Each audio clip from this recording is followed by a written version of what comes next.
Bon, il y a un truc qui m'énerve énormément, c'est les gens qui achètent un nouveau PC mais qui installent pas directement Python et Visual Studio Code dessus. Alors oui, j'ai été absent un petit moment, mais c'est pas une raison et on va remédier à ça tout de suite. Générique. 5, 4, 3, 2, 1. Peace up, A-Town. Bon, du coup, c'est vraiment pas très compliqué. On va venir sur votre navigateur, je m'en fous lequel. Vous allez venir taper Python. Vous allez venir prendre celui-ci, Welcome to Python. Vous allez venir sur Download. Une fois que vous êtes sur cette page, vous allez venir Download Python for Windows. Vous allez prendre Last Python Release Python 3.14. Vous allez arriver sur cette page-ci avec ce logo absolument atroce. Vous allez descendre tout en bas, prendre la version qui vous arrange. Moi perso, c'est Windows Installer 64 bits. Vous allez venir l'installer. Vous allez venir la lancer. Vous arrivez sur l'installeur de Python et attention, il va falloir faire très gaffe à ce que vous faites parce que là je vais commencer à me battre. Il va absolument falloir faire @python.ext to pass. C'est super important, les seuls gens qui font pas ça, c'est les gens qui rentrent en études d'ingénieur et qui prennent un Mac. Bon bref, vous aurez compris que c'est absolument désastreux de pas cliquer ça. Et déjà vous êtes en train de regarder un tuto pour installer Python, alors je vais pas commencer à vous expliquer comment aller modifier vos variables d'environnement. Donc vous cliquez ça. Et vous allez installer, bon ça ouais je mets parce que je m'en fous. Vous allez faire install now. Et vous allez venir attendre que ça s'installe. Une fois que vous arrivez sur cette page, ça veut dire que l'installation s'est bien déroulée et que tout va bien. Donc vous allez venir faire close et on va venir vérifier que l'installation s'est bien effectuée. Vous allez appuyer sur la touche Windows de votre PC, vous allez taper CMD, vous allez du coup ouvrir un invite de commande, vous allez l'exécuter en tant qu'administrateur, vous allez exécuter, faire oui. Et pour vérifier que Python s'est bien installé, vous allez taper Python espace 2-version. Et là, on peut voir qu'il nous donne une version de Python qui est la 3.14, donc celle que j'ai bien installée. Donc Python, c'est très bien installé et on garde ça bien au chaud. Si vous avez un message d'erreur, ça veut dire que vous avez merdé quelque part, que Python s'est pas installé et c'est plus mon problème. Ensuite, vous allez vérifier aussi la version de pip. Pip, c'est ce qui va vous permettre d'installer des choses et d'effectuer des actions dans les terminals Python. Donc vous allez faire pip espace 2.version. Voilà, donc là on a une bonne version de Python, pip 25.2 from, bah voilà, il y a quelque chose. Et donc pip est bien installé et donc ça a bien fonctionné. Maintenant, il va falloir installer Visual Studio Code. Et donc pour ça, on va revenir dans Google. On va aller sur Visual Studio. N'hésitez pas à faire une faute d'orthographe aussi. Vous allez venir dans téléchargement, ok. Ici, téléchargement gratuit, vous cherchez la bonne version évidemment pour votre PC. Moi c'est Windows x64.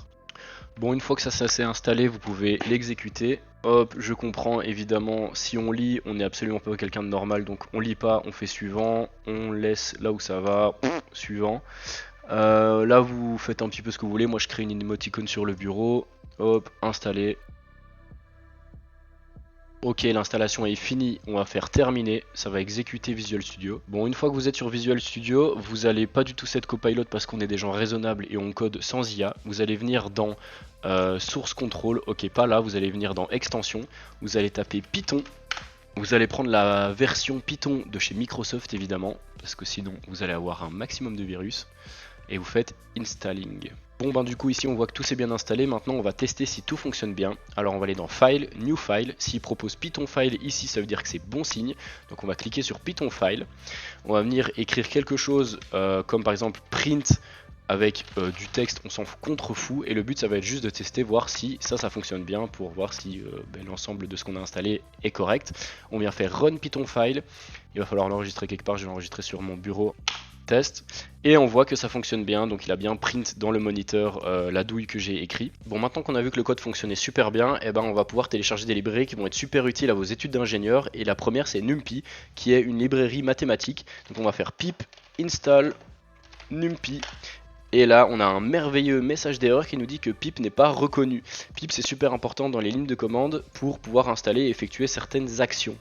Donc on va devoir l'installer manuellement si c'est pas déjà fait. Pour ce faire, on va aller dans un CMD, l'exécuter en tant qu'administrateur. On va déjà vérifier s'il n'y a pas une version de pip qui est déjà installée et qui ne fonctionne pas correctement. Donc on va faire python espace -m espace pip espace 2-version.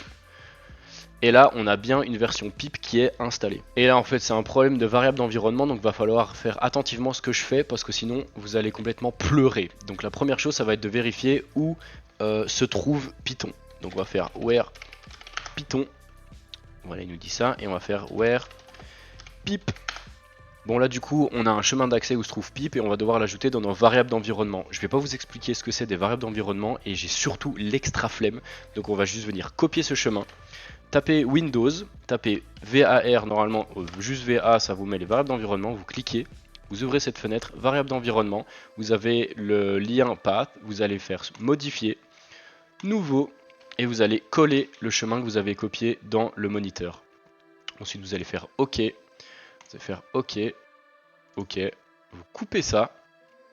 Bon là du coup vous allez venir couper Visual Studio, vous allez venir le relancer, ça va réouvrir le petit fichier, et vous allez faire pip install. Merde, je sais pas écrire, NumPy. Et là, il va commencer à télécharger la librairie NumPy pour vos utilisations mathématiques. On va installer une autre librairie qui va être super pratique pour afficher des graphiques. Ça va être Matplotlib. Et donc, on va faire pip install Matplotlib. Bon, du coup, là, je suis venu écrire un petit code pour vous montrer que ça fonctionnait bien avec NumPy et Matplotlib. Et donc, si j'exécute, ça vous fait un magnifique cœur parce que je vous aime bien. Non, je m'en fous. Bisous.